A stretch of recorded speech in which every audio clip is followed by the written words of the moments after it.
اگر نماز کے دوران ہوا خارج ہو جائے یعنی ہوا نکل جائے تو کیا کرنا چاہیے؟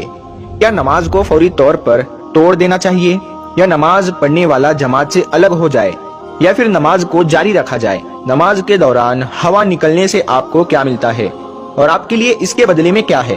آج کی اس ویڈیو میں ہم آپ کو بتائیں گے، اور اس کے ساتھ ساتھ ہم آپ کو کچھ ایسی باتیں، ایسی چیزیں بھی بتائیں گے جن کے بارے میں علم والے لوگ یا آپ کے جاننے والے لوگ آپ کو آگاہ نہیں کرتے ہیں۔ آج کی یہ ویڈیو آپ کے لیے بہت ہی زیادہ خاص ہے، تو آپ اسے ضرور دیکھیں۔ دوستو، نماز دراصل انسان کی اللہ تعالیٰ سے ملاقات کا ذریعہ ہے، اس رب سے جو انسان کو پیدا کرنے والا ہے، یعنی پالنے والا ہے، بنانے والا ہے، رزق دینے والا ہے۔ نماز کا حکم اللہ تبارک و تعالیٰ نے قرآن پاک میں دیا اور کہا کہ نماز کو قائم کرو، یعنی نماز قائم کرنا اس طرح کیا جاتا ہے کہ قائم کی ہوئی چیز کبھی ختم نہیں ہوتی، یعنی جب روزانہ 5 مرتبہ آپ کو مسجد کی طرف پکارے تو اللہ کی بارگاہ میں جا کر پیش ہو جائے اور اس بات کو اپنے ذہن میں رکھا جائے کہ دراصل آپ اللہ کے گھر جا رہے ہیں۔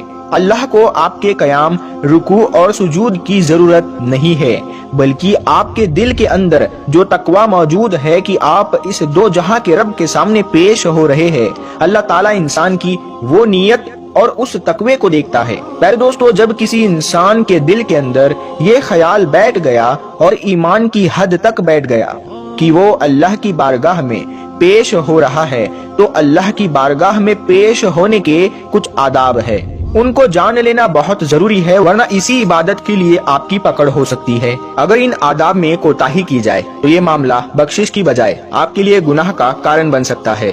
اسی لیے ان تمام آداب کو جان لینا بہت ہی ضروری ہے۔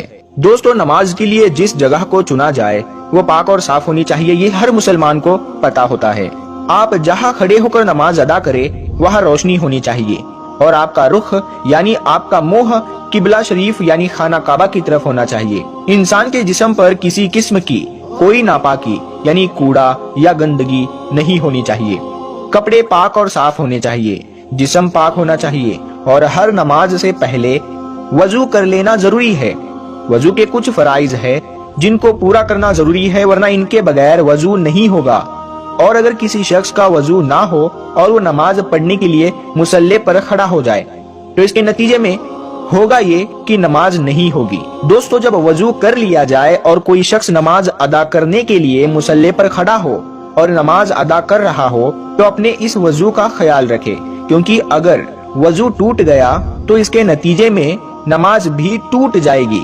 اور اس سلسلے میں سب سے اہم مسئلہ اور